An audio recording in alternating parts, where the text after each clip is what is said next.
ಈ ಮಧ್ಯೆ ಮತ್ತೊಂದು ಬೆಳವಣಿಗೆ ಆಗಿರುವಂಥದ್ದು ಜನಾರ್ದನ್ ರೆಡ್ಡಿ ಪತ್ನಿಯಿಂದ ವಿರೋಧಿಗಳಿಗೆ ವಾರ್ನಿಂಗ್. ಭಾರಿ ಸಿನಿಮೀಯ ಶೈಲಿಯಲ್ಲಿ ಬಹಿರಂಗವಾಗಿ ಎಚ್ಚರಿಕೆ ಕೊಟ್ಟಿದ್ದಾರೆ ಅರುಣಾಲಕ್ಷ್ಮಿ. ಜನಾರ್ದನ ರೆಡ್ಡಿ ಸಿಂಹ ಯಾವಾಗಲೂ ಸಿಂಗಲ್ ಆಗೇ ಬರುತ್ತೆ. ಎಲ್ಲಾ ಶತ್ರುಗಳು ಒಂದಾದ್ರೂ ಜನಾರ್ದನ ರೆಡ್ಡಿ ಸಿಂಹ. ಶ್ರೀರಾಮುಲು ಸೋಮಶೇಖರ್ ರೆಡ್ಡಿಗೆ ಹಾಗಿದ್ರೆ ಅರುಣಾಲಕ್ಷ್ಮಿ ವಾರ್ನಿಂಗ್ ಕೊಟ್ರ?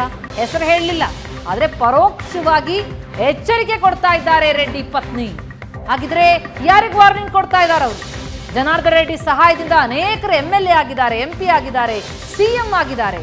ರಕ್ತ ಹಂಚಿಕೊಂಡವರಿಗಿಂತಲೂ ಹಂಚಿಕೊಳ್ಳದವರಿಂದಲೇ ಹೆಚ್ಚು ಪ್ರೀತಿ ಸಿಕ್ಕಿದೆ.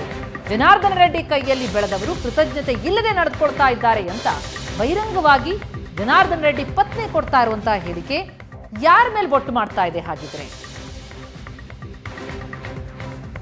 ಹೆಚ್ಚು ಪ್ರೀತಿ ತೋರಿಸಿದ ಜನಾರ್ದನ ರೆಡ್ಡಿ ಅವರ ಕೈಯಲ್ಲಿ ಬೆಳೆದು ಕೆಲವೊಬ್ಬರು ಕೃತಜ್ಞತೆ ಇಲ್ಲದೆ ನಡ್ಕೊಂತಾ ಇದ್ದಾರೆ. ಬಂದಿದ್ದಾರೆ, MLAಗಳಾಗಿ ಆಗಿದ್ದಾರೆ, MP ಗಳಾಗಿ ಆಗಿದ್ದಾರೆ, ಮಂತ್ರಿಗಳಾಗಿ ಆಗಿದ್ದಾರೆ.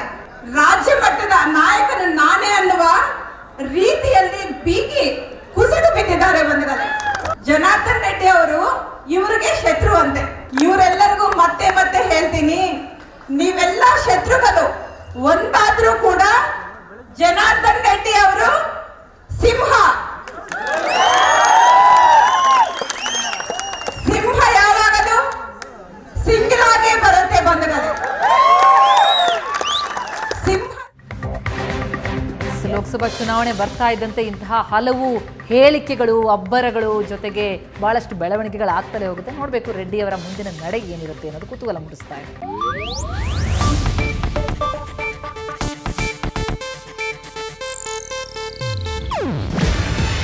ಇದು ಏಷ್ಯಾನೆಟ್ ನ್ಯೂಸ್ ನೆಟ್ವರ್ಕ್ ಪ್ರಸ್ತುತಿ. ನೀವು ನೋಡ್ತಿದ್ದೀರಾ ಏಷ್ಯಾನೆಟ್ ಸುವರ್ಣ ನ್ಯೂಸ್.